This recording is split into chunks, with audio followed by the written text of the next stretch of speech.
All right, folks. Thank you for tuning in to a Friday night live stream here.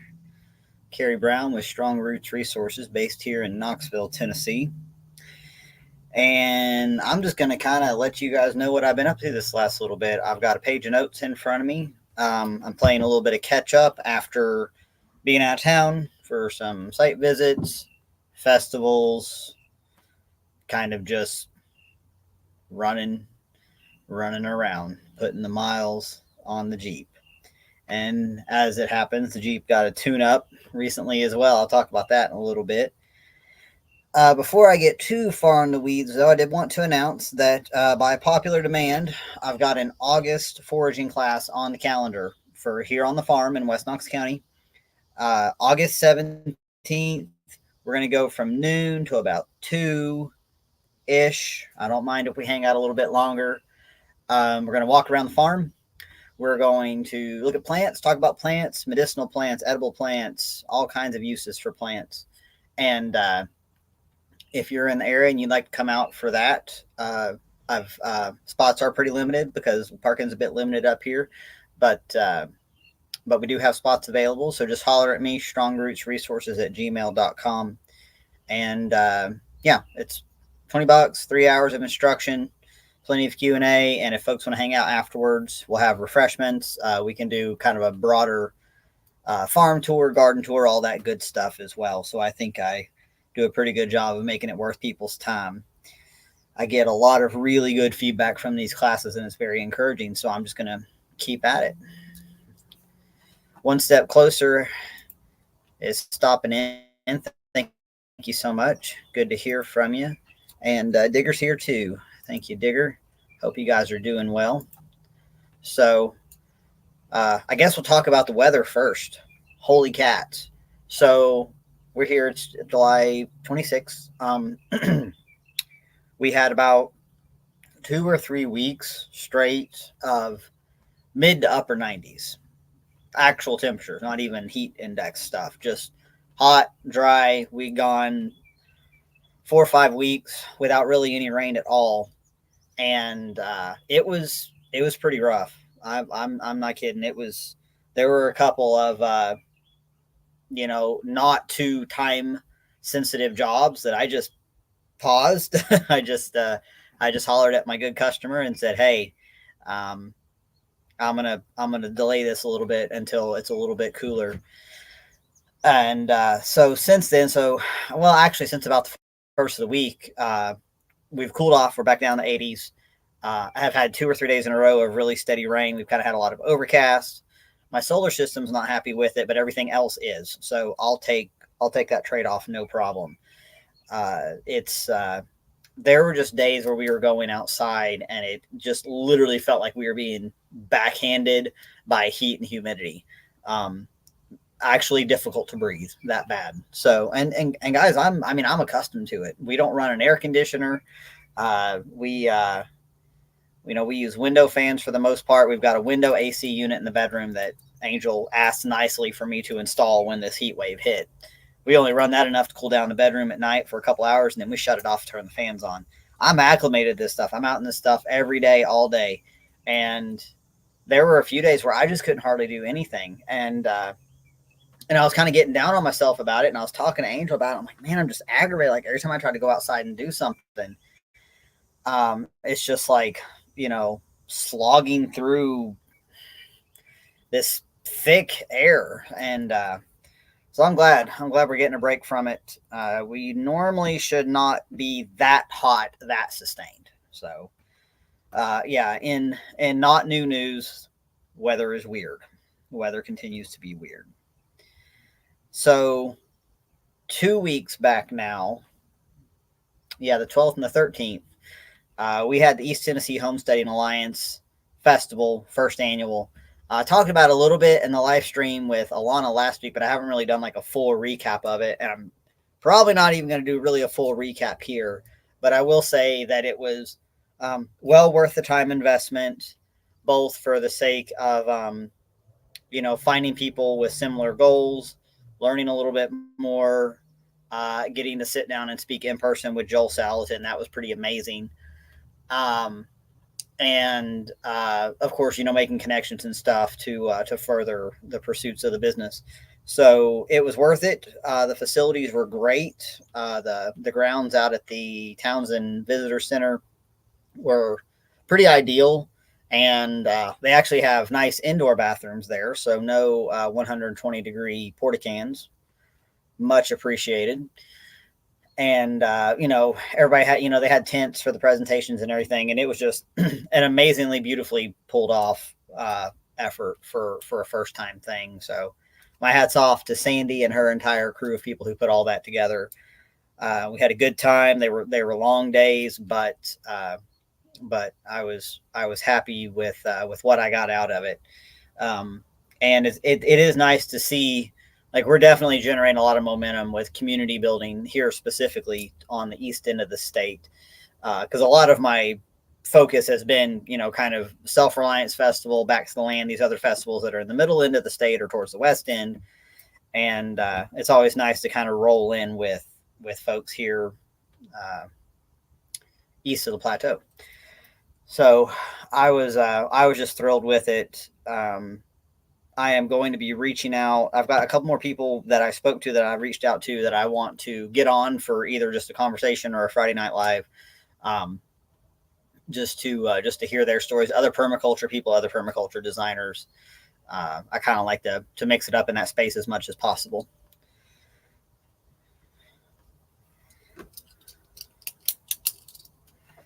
So with that said, as soon as that wrapped, I had a week of work, and then the next weekend I was out of town again.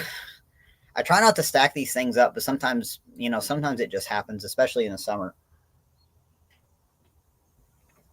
So I spent the following weekend out at Toolman Tim Cook's property towards the western end of the state, and met Brian from the Lots Project out there.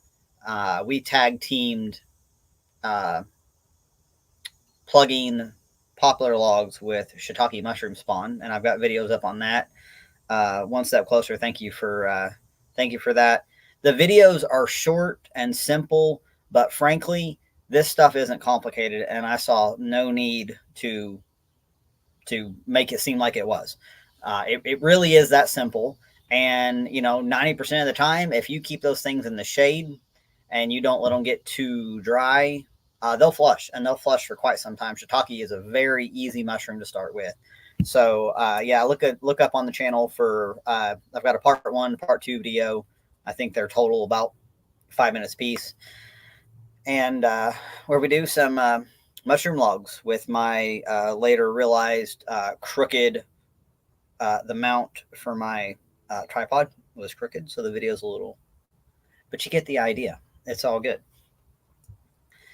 Otherwise, out there at the gully, working on basically picking out how I want to design these fruit tree guilds within kind of the zone 1, zone 2 area. Now that there's some infrastructure out there, Brian's got a bunch of trails cut in. He's getting his spot set up. We've got the nursery spot cleared, Tim's spot, and all the interconnecting trails. And because this is going to be kind of an atypical design, so we're not worrying about animal infrastructure really at all, at least not for the next several years. We're just doing plants. We just want to do all the plants, and we want to do plants that do well with minimal maintenance, that do okay. And most everything's going to have some portion of shade, although there's going to be some areas that get more sun than others. And that was a big part of what I was determining when I was kind of marking off these guilds is more sun, less sun, aspect, and that sort of thing, so I can pick out the appropriate species to plug into each one. So I believe I flagged off 6 spots, and then 5, maybe it was 5 spots, and then the nursery itself area will be number 6. And we're just going to plug in pretty much every layer of a food forest. I mean, I'm not really going to worry about overstory trees, a whole like really huge trees, like what nut trees at the moment. We're going to start with fruit trees, shrubs, and then everything on down from there.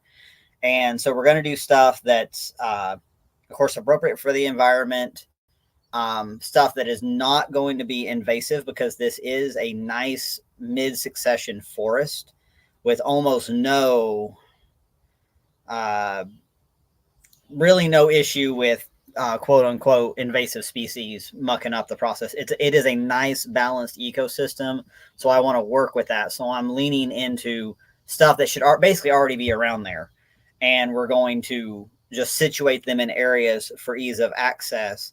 So as we go along these trails, you get to take a trail one way, and you're going to have this food forest here, and you're going to have a larger one on the opposite side, and just keep building out these guilds. So I'm taking on the kind of the designing aspect, and will be assisting Brian with the installation, maintenance, and all that good stuff.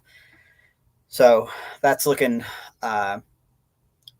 good overall, with the plan to be planting out there at least some of it, certainly not all of it, but a good portion of it in October. So October Self-Reliance Festival.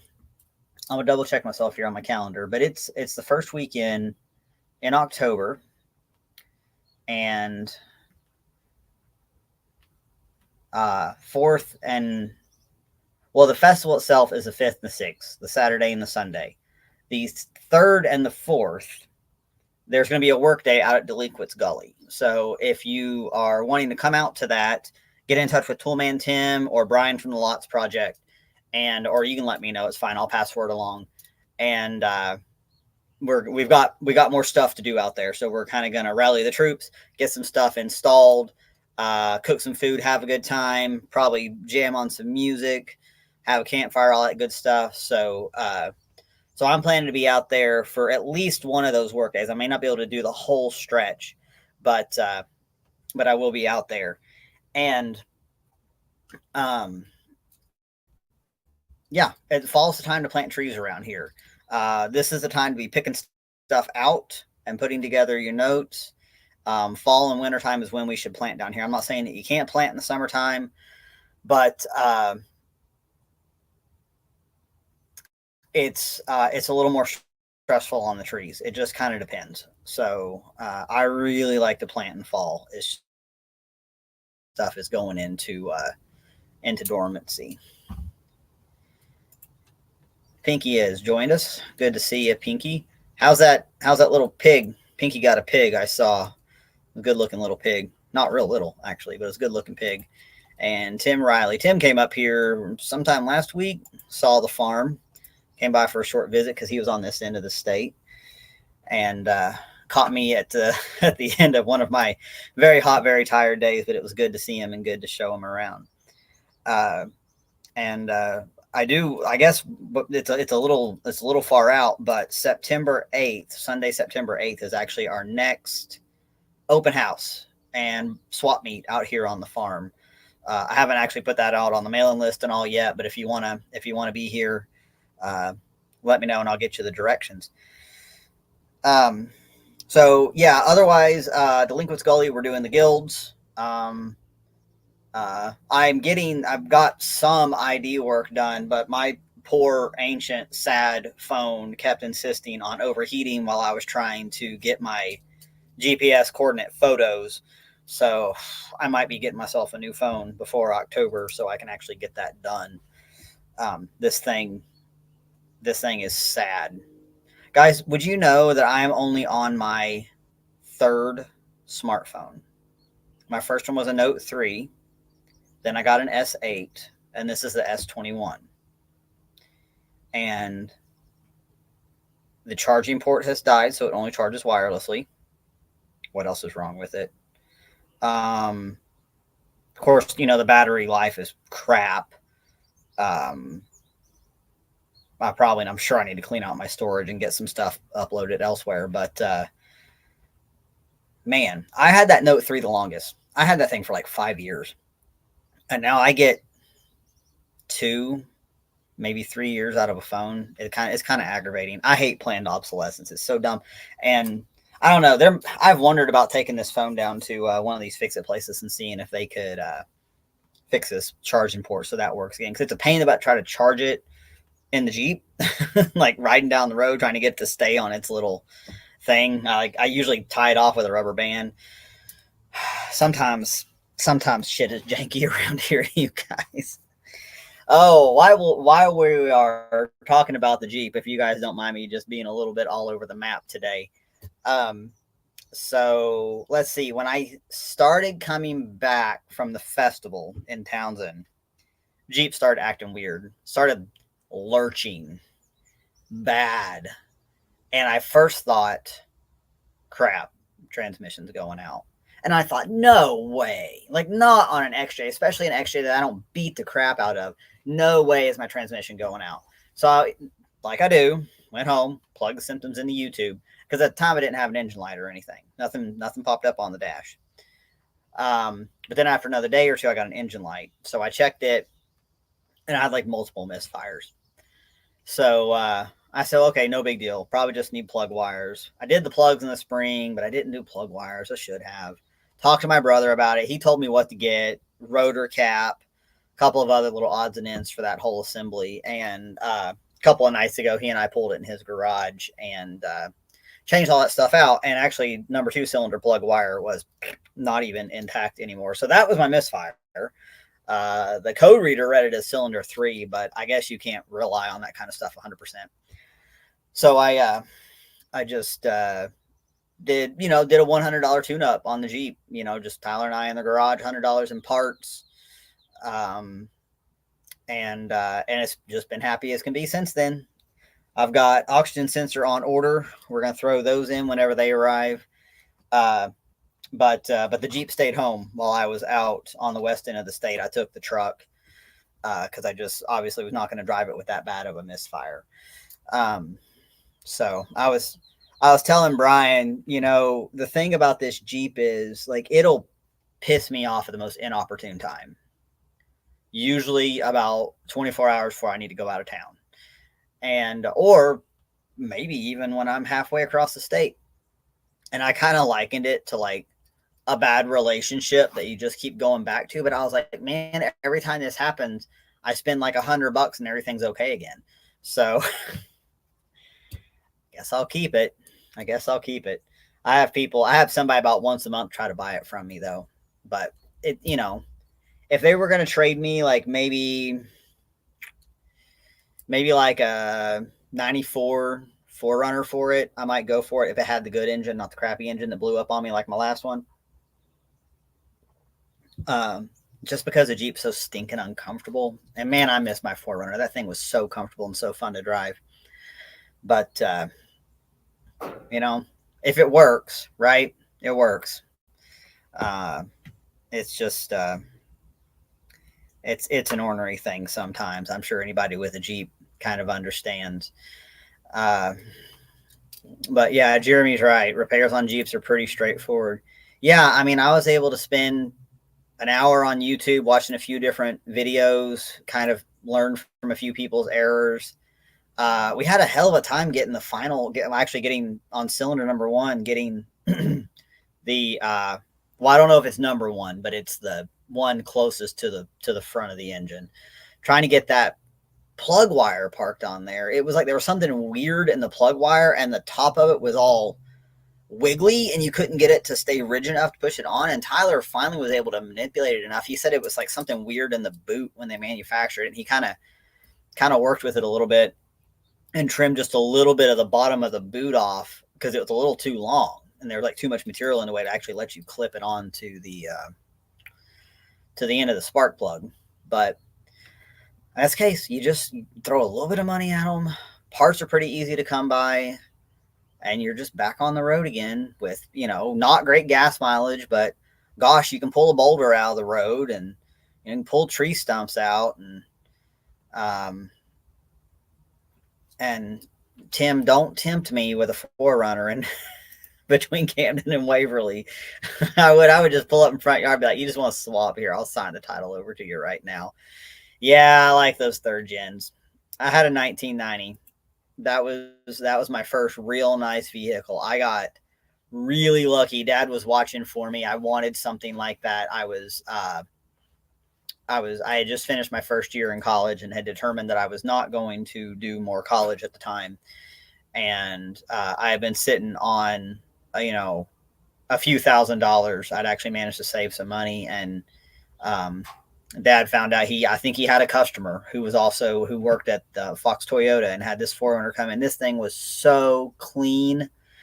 This guy had taken such good care of this truck, and I just love that thing. And I drove it. I think I put about 150,000 miles on it, and it was that 3.0 engine, and the head gasket cracked. And it cracked in a time when I just did not have it. I did not have the money to rebuild it, and I ended up selling it. But yeah, I love that thing. I love that thing. That was like my ticket to freedom. I drove all over the place in that. I traveled a lot for a little while between college and going back to school for my EMT license. Traveled around for a little while, and it served me well for a really long time. And then I sold it to a guy who had an engine, wanted one with a good body. This thing still had a good body. I actually I got rear-ended once and had new shell put on the back, had the roll-down window. They need to bring that back. I want the roll-down window and the fold-down tailgate. I want that feature back. I don't like the hatch. I like my tailgate with my crank-down power window. Yeah. Yep. So, howdy, Pip and Ice.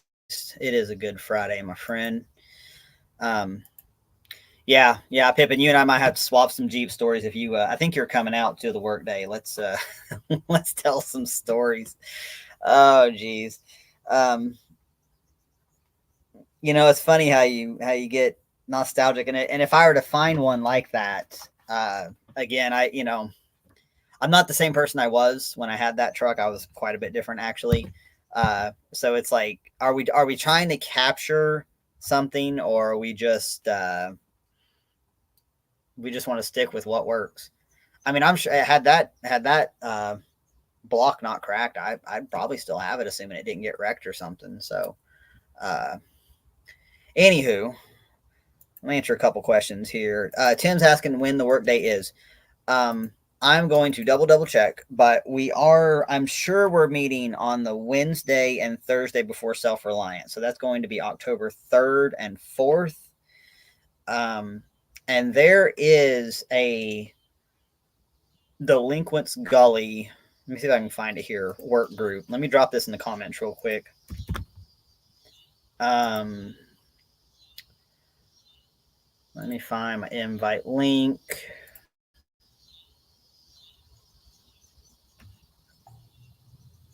Where'd it go? Add members. Tim, I'll try to add you because I think they've got it. There it is. I'm going to add you to it because they've got it private so it doesn't get spammy.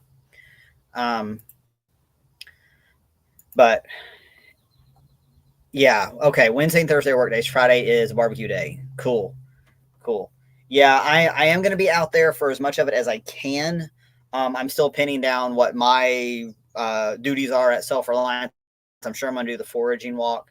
So, but I've got to, if being away for 3 or 4 days at a time can be a little difficult. So I got to get my poop in a group. And so my answer might be a little bit of a last minute answer as to exactly, but certainly at least one of those work days. So yeah, Jeep stories.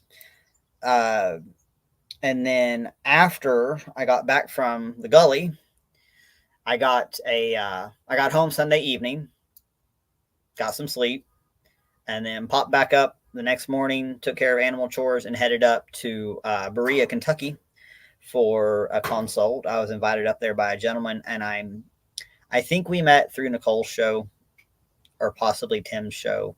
I kind of forget exactly. We had kind of been conversing back and forth on Telegram for a little while because they were looking at the property and then they made an offer on the property and then they actually got moved in June. And so, he was waiting until they were actually there full time to have me out. Spent the day out there. Beautiful, beautiful place. It's kind of funny. When I go out and see properties, I have to admit there are times that I get just a little bit envious And this was one of those properties. Now, don't get me wrong, like I'm super connected with where I live, love where I live. Um, have a lot of plans for it and a lot of hope for it continuing to improve things out here. But when people are kind of like down in a little bit of a valley, not way down in a holler, but kind of like a little valley with a lot of deciduous forest and ponds and a creek and lots of infrastructure already present, barns and things like that. I'm kind of like, man, that's one of those where it's like, good for you. I'm happy for you, but I'm just mildly envious as well. Mostly the creek. I wish we had a creek up here. I have I have a water thing for sure. And the ponds we've added certainly help, but there's just something about a creek. So, so I spent the day out there. And he mostly had questions about dealing with issues that were caused by overgrazing in the event of horses. Gosh, horses. If somebody watches this and you're a horse person, I don't hold it against you. Horses, I guess they have a function. But in this case, this property, they had allowed horses into the woods on very steep slope, and they just left them in there continuously. And so the horses were forced to keep eating any new growth coming up from the forest floor. So on one side, if a horse could reach it, it was gone. It was nipped off. Now the horses had only been off of it for about a month or so. So largely I was under the impression that it was going to recover on its own. But I did offer a bunch of suggestions for my customer to expedite the process. So should you guys find yourself in a similar situation, this was what I suggested. So this slope was rather steep. I mean, you could kind of scramble up it. I mean, we're not talking like cliff face or anything, but there's places where you're probably going to be like maybe scooting around on your butt or kind of crab walking stuff. But I suggested, first of all, to there was a lot of deadfall, and to take that deadfall and anchor it uphill against any current trees, just a little bit at a time, and do this mostly where you see signs that there is runoff occurring, where there is erosion in danger of occurring, to grab more of that organic matter. Like when we go into fall and the trees drop their leaves, just secure more organic matter onto the ground. And then once we're in fall and things start to go dormant, across, which was unaffected, which was ungrazed, dig out some species that are going to transplant well, young trees, saplings, things of that nature, and just get them over there. I was pretty confident though that even if he did nothing, if he just left it, it was going to recover. We weren't to the point of things like, big time erosion divots, things like that. But just letting a little more biomass stay put would be a huge help.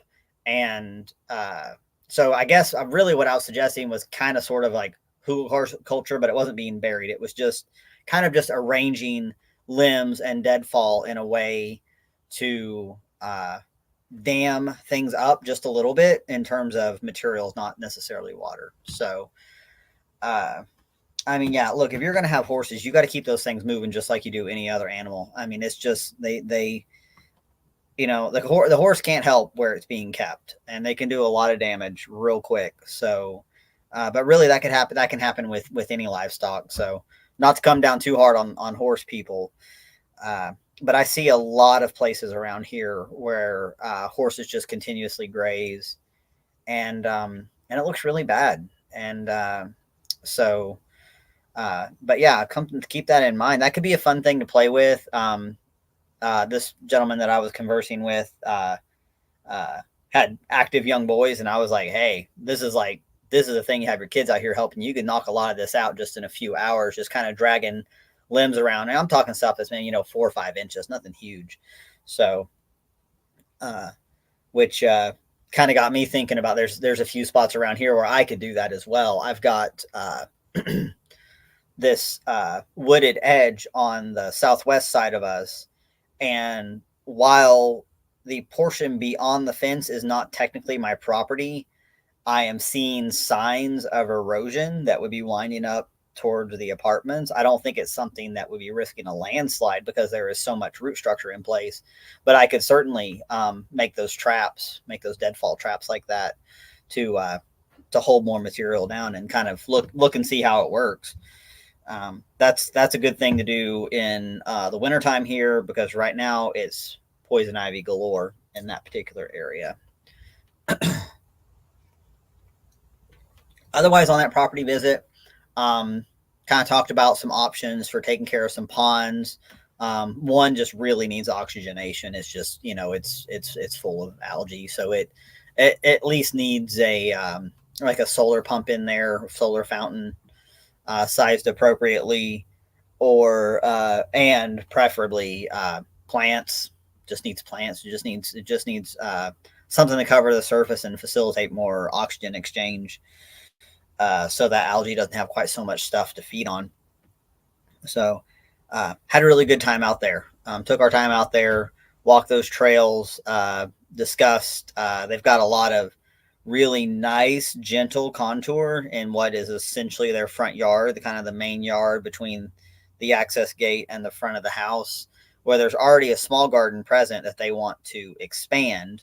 And I kind of suggested a garden following the contour because there is a little bit of there's just a little bit of grade going down towards the creek, where some micro swales could really let you capture a lot of water passively, and then transition from your like your kitchen garden into your food forest, and it's all right there. And the driveway is put in on contour, so that was done correctly and that looked great. And I said, look, I said, just follow the contour of the driveway, because they did that right. You could see it right there. And because they said one of the things that was important to them was when they came in, like as they were entering the property,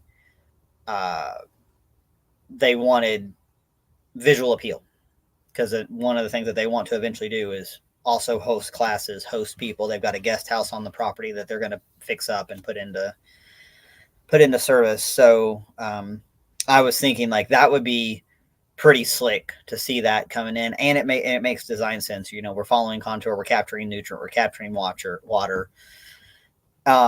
We're winding up with actually more edge, more space, because we are on contour and we're not trying to go like perpendicular or try to plop a square down on top of a curving landscape. So yeah, I'm real happy for those folks. I sent them back a whole bunch of notes yesterday, and have kind of turned them loose to do what they want to do. Where they came from, they had been farming and homesteading, so they weren't brand new. They were brand new to our area. So a lot of it was like, how do we do things in this region versus the much colder climate that they had come from. So that was cool. Appreciated that.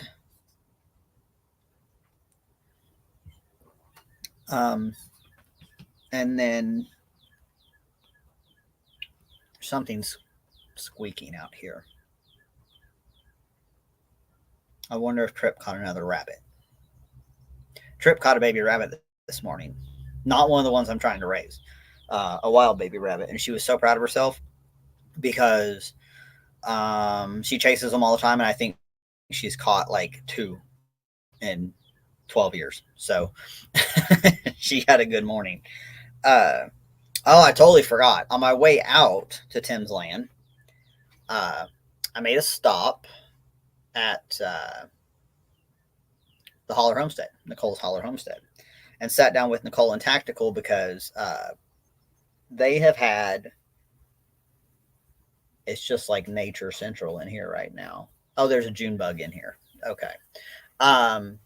They have had a bunch of trees removed that needed to come down. Box elders, unfortunately a chestnut tree that was way too close to a structure, way too big. And Tactical's been on a tear this entire time he's been out there, getting invasive and undesirable species out of that property.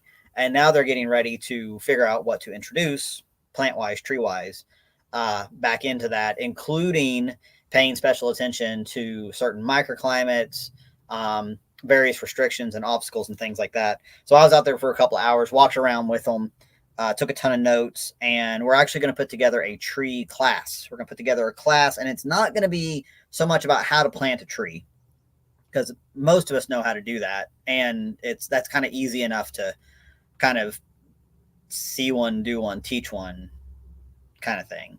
But we're going to dig more into how to choose what based on microclimate, based on structures nearby, the overall design. So I took a ton of notes on that, came back home, started working on kind of getting them into a bit of a format. And that is looking like that is going to take place in early November. We have not, I think we kind of have loosely confirmed the date, but I'm going to wait until I'm 100% making sure all of us are on the same page, and I will announce that. Um, but I think we're going to do it like a day class, and then if people want to stay for the second day, that's when we'll actually be, for the most part, planting. So we're kind of going to have like theory and reason, and then practical application is the plan there. And again, November, great time to plant trees. So I have got so many trees I have to find. I'm going to be hitting up quite a few nurseries. I'm going to start with my local buddies. I'm going to start with my friends out at Centerville Nursery, Matt Hunley and Gabby. I want to try to keep within the community as much as possible. So if you guys have suppliers, it's okay if it's not Tennessee specifically, and people who ship is good too. I've got a pretty good list, but feel free to send me if you've had good experiences with either, even if it's a nursery, and McMinnville or McMinn County. I always forget because McMinnville is not in McMinn County, I don't think. In Middle Tennessee, it's like the nursery capital of the world. There are tons, and I'm hoping to take a day in the fall or maybe very late summer and tour a bunch of them, check them out, take time and look at them and see what they have out there, and kind of go from there. And Tim says, if I need figs, Tim, I always need figs, man. So consider this notice. I'll reach out to you privately, and we can sort out all the details on that. I know, I'm pretty sure, I think Nicole wants figs. I was planning to put figs in at the gully. I tell you what, if you're making it out to the work day and you have figs, just bring them. Just tell me how many you want to bring, how many you want to sell, and Tim and Becky will get you squared away on all that kind of stuff. So this is kind of awesome. So I kind of love it when I absolutely freaking adore it when this happens. When people like Tim and Becky, or my customer down the road, Beth, where I've been doing rehab work for several months, when they say, just do what you want to do. Like, I trust your instincts. Do what you want to do, because some people are like, well, I only want this kind of color in this kind of space, or, it can't get any taller than this because of the HOA or whatever BS. And people who are just like, I just want all the food and all the cool stuff. And if it does well here, freaking plug it in. And just like, man, if you turn me loose on something like that, you're going to have something really awesome in a few years. So I'm just saying, we don't all have to be control freaks about this stuff. And some of us who do this do know what we're doing and have reasons for it. So, yeah, Tim, just kind of keep me posted on that. Any of you guys in the audience, if you guys have stuff that you propagate on your land and it does good in East Middle Tennessee, just get in touch with me. I want to do business with the community as much as possible, even if it's a little more coordination heavy than just ordering stuff from an online nursery. Stark Brothers is great. They do great trees, but good grief, they're $75 a piece, and I want to get as much value as possible for these installations. Um, I haven't really covered a whole lot of farm news, but also nothing's really epically different. The sheep are doing good. Continue to move them around. Primrose is doing good. Um, I do have one sheep who has a cloudy eye, and pink eye can be a thing, but she doesn't show any of the other symptoms of it. She's moving around okay. She's staying with the others. She's eating well. This is a young ewe, so she's the third youngest, and really don't know how that happened. If she's got an infection, if she might have injured it, and they do find themselves in a lot of tall stuff at times. So if she got like jabbed by something, I don't really know. But I'm just kind of keeping an eye on her. Marcy just kind of told me, like, just keep an eye on, do what you want to do. And again, I'm trying to raise the most resilient sheep possible where I do not have to baby anybody. So she doesn't appear to be in pain. She's keeping weight on. She's active. She's drinking well. It's not weeping. It's not leaky. It's not swollen. I was able to kind of sneak up on her the other day and kind of get a hold of her and really get a good look at it. And, and she fought me like the Dickens and eventually got away. So we're just going to kind of continue to maintain on that. Chickens are doing chicken things. I don't think I've told the snake story, though. So I think I told some individuals, but I don't think I've told it on the show. So we have rat snakes up here. We always have. When we first started cleaning this place up, getting prepared to have to build the foundations for the structures, there were countless snake skins in the sycamore tree up here between the shop and the cabin. And I really, my attitude towards snakes has fortunately evolved. I used to be pretty terrified of them, and now it's kind of more of like, you leave me alone, I'll leave you alone kind of thing. Well, rat snake, who typically does not cause issues, one day after I've been gone all day working, I came home to find out that I think Angel had to text me this while I was away.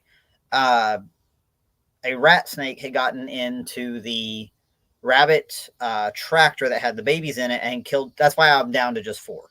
Had killed 2 babies. They're constrictors, so they actually will wrap up in it. And then one looked to be like had been partially swallowed and then upchucked. And then the other one was just crushed dead. So that was a problem. And I said, all right, next time I see him, because he just comes, he just hangs out in the yard. He's like practically a pet. I said, next time I see him, he's getting relocated. But I didn't see him for a while. Few days later, I go to open up my shop in the morning and feed the crew, and my door latch won't move. It's kind of it's got the handle on the inside, like a C-shaped closed handle. And I was like, well, that's weird. Why is it? I don't lock it. So came into the other door, and that snake has woven himself through the handle, and this is a spare solar panel behind me here. So he's through the handle and he's put himself behind this panel. So he's like, it's like sticking a stick through the handle and it won't move. And before I could really get a hold of him, he got himself loose and he went behind my bookshelf. And I was like, fine, left the door open, figured he'd get out eventually. I really don't think there's any mice in here, so I don't really know what the heck he's doing. There is a wren sometimes who gets up here in the loft and builds a nest. So maybe he was trying to get a hold of eggs or something, but I was like, all right, buddy, that's 2 strikes. It's 2 strikes. Like, you are on my shit list. And maybe it was last week or the week before, I get home from jiu-jitsu. It's after dark. I need to put the chickens up. And I go out there and they're all on top of the coop because Snake is in the coop. So I put on my headlamp. Angel comes outside to give me a little bit extra light. And I keep trying to just hook him with a stick. And he's more nimble than I am. And finally, I got aggravated enough that I reached in there and I grabbed him.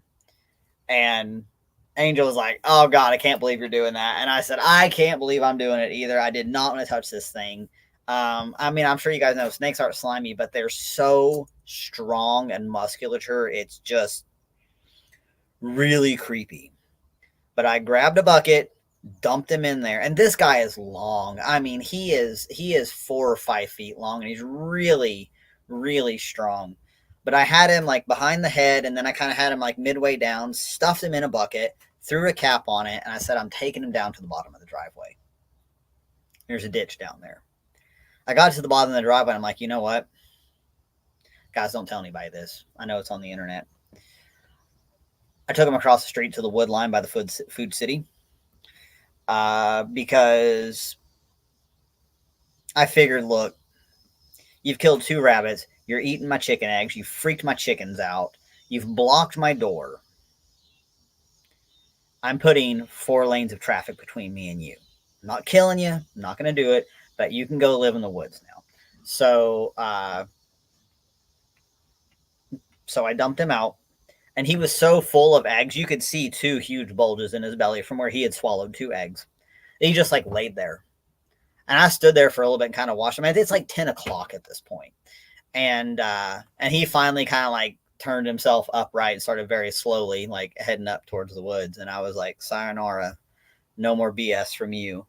And that's the snake story. So they're always something around here. So it took about 3 days after that for the chickens to start putting themselves up again. There were 3 that still wanted to stay on top, so I was having to manually park chickens in their coop each night. And a few nights ago, they got regulated, and we've been good again. But then yesterday, when I was working on new sheep paddock, obviously we've got more than one snake around here. There was another, I'm assuming a different large rat snake down that way. And I said, look, you can stay down there. There's plenty to eat. You don't need to be up in my stuff. Just, that's all I ask. So we had like a little discussion. And hopefully my point was made clear. I have no desire to kill these guys. They're good snakes. They serve a function in the ecosystem. But a man's got his limits too. So that's that's pretty much the livestock and snake story right now. Angel and I like to spend every morning on the front porch this time of year having our coffee, and we watch the birds. So we've got hummers and cedar waxwings, and of course the bluebirds, which is what I named the farm after, and all the usual songbirds. And people ask me all the time, how do I keep the bad bugs out of my garden? And I tell them, do everything you can to attract songbirds, because that's what they eat. They eat some seed heads and stuff too, but they really like little bugs. And they're so territorial that a lot of times they will drive off the bugs, or rather the birds that will wreck your fruit.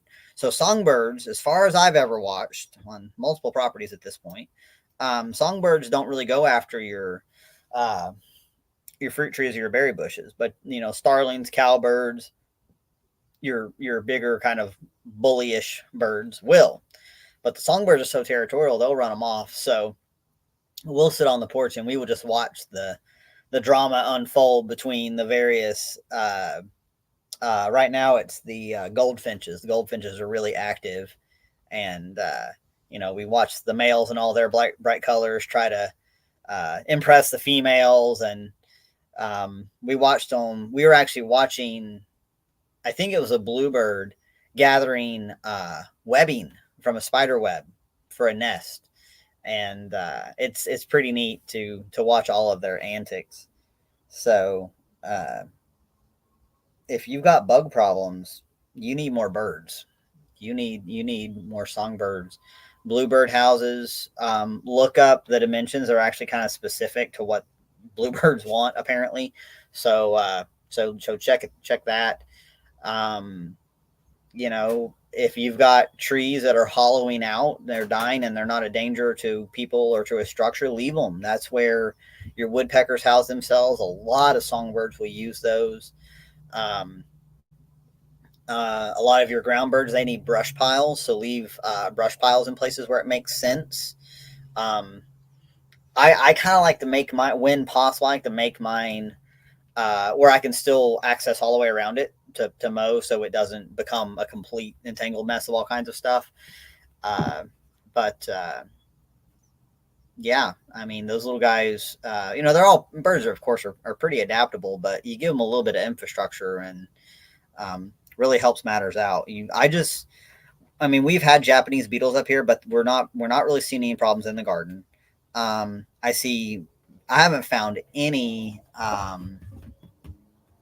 what are those big green guys that eat your tomato plants?